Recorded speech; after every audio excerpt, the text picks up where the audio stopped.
As you all know, police was unable to disperse the crowd, and the supposedly army was called upon. Police requested assistance according to the evidence that we have, and actually army acted on the request of the police.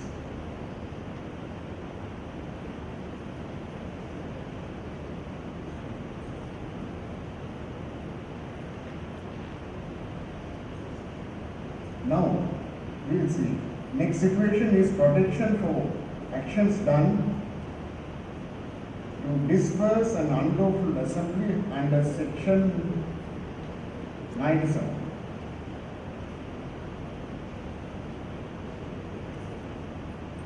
Now here the situation without being called for.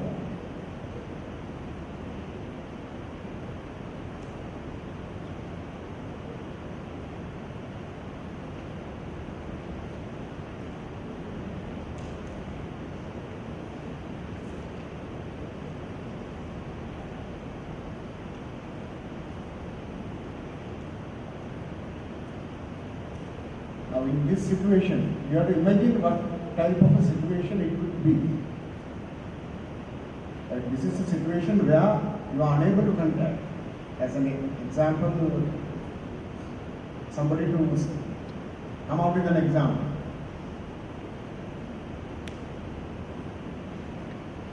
It may be in the night,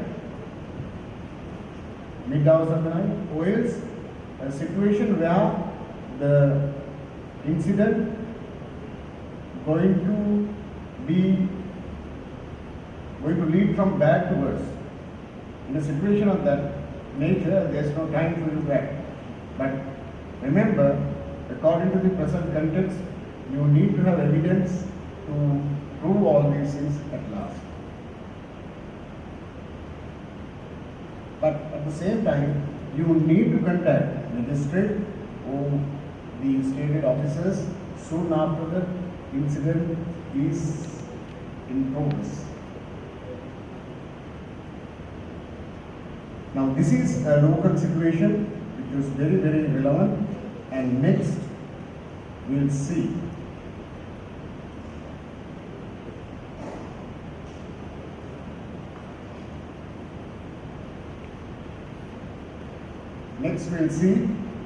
the protection for next is the situation where the incident took place, where internationally, where former Yugoslavian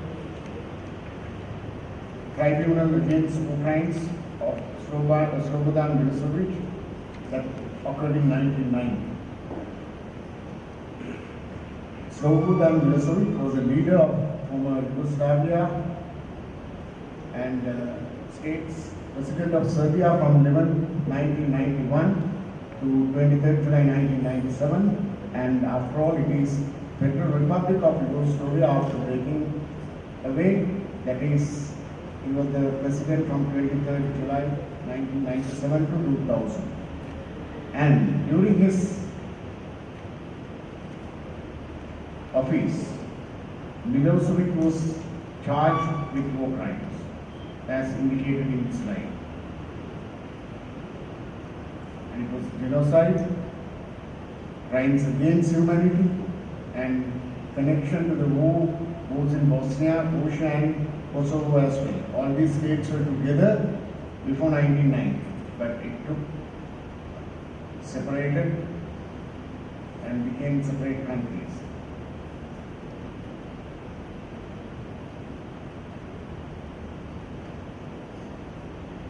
He was arrested on 31st March 2001 on suspicion of corruption, abuse of power, genocide, embezzlement, and all what was stated previously. Here the situation is Milosevic himself appeared in defense. 5-year-long trial which ended without a verdict as he died whilst in the prison.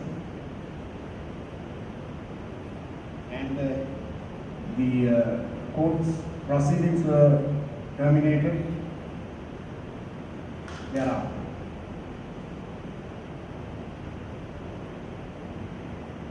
During the session, rule of law was amply illustrated, highlighting context, principles, stakeholders, present status and military responsibility within the framework of law of the country. In that, it was also tried to relate the discussion to empirical examples for better clarity. Now, gentlemen, context of rule of law is very transparent, ascertaining whether it is upheld or downheld.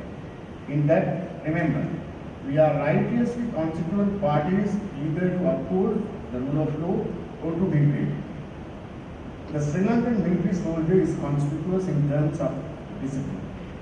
The discipline is both during war and peace. The most important aspect is the weapon you hold in hand.